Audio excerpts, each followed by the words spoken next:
Itinera komt naar buiten met zijn Itinera Brainstorm. Meer dan 50 personaliteiten hebben in gedachtenis verzet over de uitdagingen voor de toekomst. Ze hebben ook soms heel verrassende antwoorden bedacht. De mensen komen zowel uit de academie als uit het middenveld of de politiek. Dit levert allemaal meer dan 100 interessante bijdragen op. En de resultaten daarvan die kan u bijvoorbeeld raadplegen op onze website, blog en we zullen ze ook via de sociale media verder onder de aandacht te brengen. Nu, we hebben 9 thema's, waarvan het eerste de arbeidsmarkt. Bijvoorbeeld Manu Dutrepont heeft het over een nieuwe manier om in te werken op de loonvorming in ons land. Vervolgens hebben we bijvoorbeeld iemand als Jan de Nijs die meer aandacht vraagt voor de kenniselite. Fons Leroy heeft de provocerende stelling ontsla het ontslagrecht. En dan onze eigen directeur Mark de Vos, wel hij doet zijn visie uit te doeken over degressieve werkloosheidsuitkeringen, maar wel gekoppeld aan een progressief activeringsbeleid.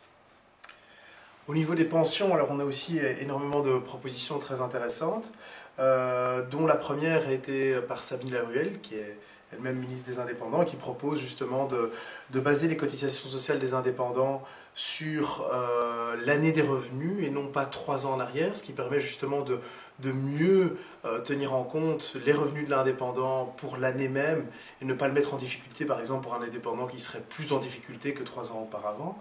On a aussi Pierre de Volder, prof à l'UCL, qui veut inclure l'évolution démographique dans les pensions via le système notionnel tel qu'il était prévu en Suède.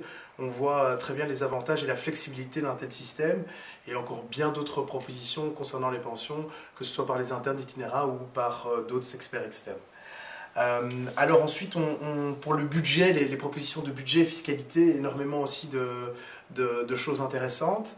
De manière générale, on voit vraiment une attention particulière qui se porte sur le fait d'élargir la base fiscale en Belgique, plutôt que de mettre des hauts taux d'imposition sur des bases fiscales réduites. Là, on voit la proposition de Christian Valenduc, qui est expert au ministère des Finances, qui est très intéressante sur les manières d'élargir la base fiscale et l'implémentation d'un système dual en Belgique entre les revenus du capital de l'épargne et les revenus du travail.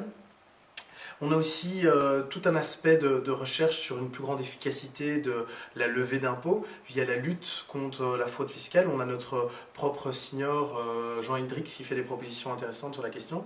Et aussi Alexis Walkirs, chef économiste de l'autorité de concurrence, qui montre à quel point ça peut à la fois rapporter effectivement plus de revenus, mais aussi permet d'avoir une concurrence plus loyale dans toute une série de secteurs où certaines entreprises parviennent à avoir une concurrence déloyale en fraudant par rapport à d'autres qui ne fraudent pas, et ce qui permet aussi d'avoir une plus grande efficacité de ces entreprises dans ces secteurs, puisque justement elles ne passent plus leur temps à tenter à frauder, mais au contraire à se concentrer sur leur business model en tant que tel. Mais voilà, donc beaucoup de propositions tant pour les pensions que les budgets et la fiscalité.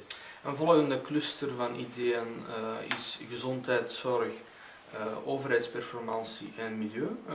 Wat betreft gezondheidszorg hebben we onze eigen fellow Lieve Annemans, die natuurlijk heel sterk inzoomt op een grotere doeltreffendheid van ons gezondheidssysteem. Iemand als Ivo Nuyens die heeft het dan weer over de sociale gezondheidskloof tussen sociale groepen, de enorme verschillen die daar bestaan. We hebben ook een interessante visie van Marleen Timmerman en bijvoorbeeld Guy Peters, die het heeft over nieuwe taken, nieuwe rollen voor de ziekenfondsen in de toekomst. Vervolgens het belangrijke thema van het verbeteren van de overheidsperformantie in ons land. We hebben daar bijvoorbeeld voormalig minister Inge Vervotte die het heeft over een selectief vervangingsbeleid van ambtenaren die op pensioen vertrekken.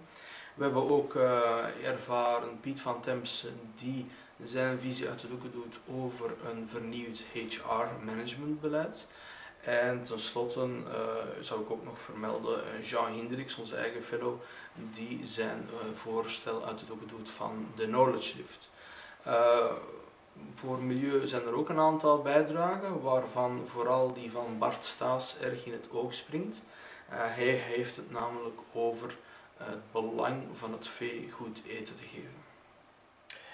Alors on en vient évidemment à la croissance économique et l'innovation, l'enseignement, qui est un sujet évidemment très très large, où là on voit que l'ensemble des contributions s'axe surtout sur le principe de dire que la croissance économique à long terme doit venir des fondamentaux tels que la connaissance, l'innovation, l'enseignement, etc. On a des propositions originales qui se complètent l'une l'autre un peu à ce niveau-là. Entre autres, une proposition originale de Kitantou, président des jeunes CDH, qui veut amener un stage obligatoire dans l'ensemble des formations de l'enseignement supérieur, qu'elles soient universitaires ou de type cours, et qui permettrait justement d'accélérer le processus d'intégration des jeunes sur le marché du travail, qui est une problématique de la Belgique en termes d'emploi et donc de croissance économique. On a des propositions intéressantes concernant l'innovation de Dirk de Boe, de Leo Sleuhagen, donc beaucoup de choses qui sont complémentaires et qui permettent d'amener beaucoup d'idées sur ces notions d'innovation et de croissance économique à long terme. Ensuite, on a le très large sujet de la diversité et de l'intégration, qui est évidemment un sujet qui ne finit jamais, mais où on a vraiment beaucoup de contributions originales et qui essaient de combiner vraiment la réalité, que ce soit des luttes contre les discriminations, que ce soit tenir en compte les spécificités de chaque culture, tout en combinant ça avec la construction d'un espace commun pour l'ensemble de la société belge et de ces régions. Et donc là, on a des contributions de Laïma Langerie, de Fatima Zibou, donc tous des gens qui sont eux-mêmes issus de différents milieux et de différentes origines, mais qui vraiment viennent avec des contributions très intéressantes à ce niveau-là. Et puis on a enfin le sujet de la réforme de l'État, qui est certes un sujet qu'on peut penser fini maintenant avec la réforme qui vient, mais qui reviendra certainement encore de nombreuses fois sur le tapis en Belgique, et qui reste un sujet sur lequel on peut avoir beaucoup de réflexions. Et là on a beaucoup de choses tout à fait originales, aussi bien Marc Eskens qui propose des réformes du Sénat qui seraient vraiment à la fois, qui avanceraient vers une Belgique plus moderne, mais tout en créant des collaborations entre les différentes régions et communautés. On a Victor Ginsburg qui est prof à l'ULB, qui fait des contributions très intéressantes comme quant à la résolution des conflits linguistiques en Belgique et l'approche linguistique que la Belgique devrait avoir quant au bilinguisme, etc. dans les différentes régions belges, et encore beaucoup d'autres, Alain Deneef sur Bruxelles en particulier, mais aussi de Hendrik Vulkenen. Donc beaucoup de choses intéressantes à ce niveau-là et qui permettent d'avoir une réflexion très ouverte sur la question de la réforme de l'État.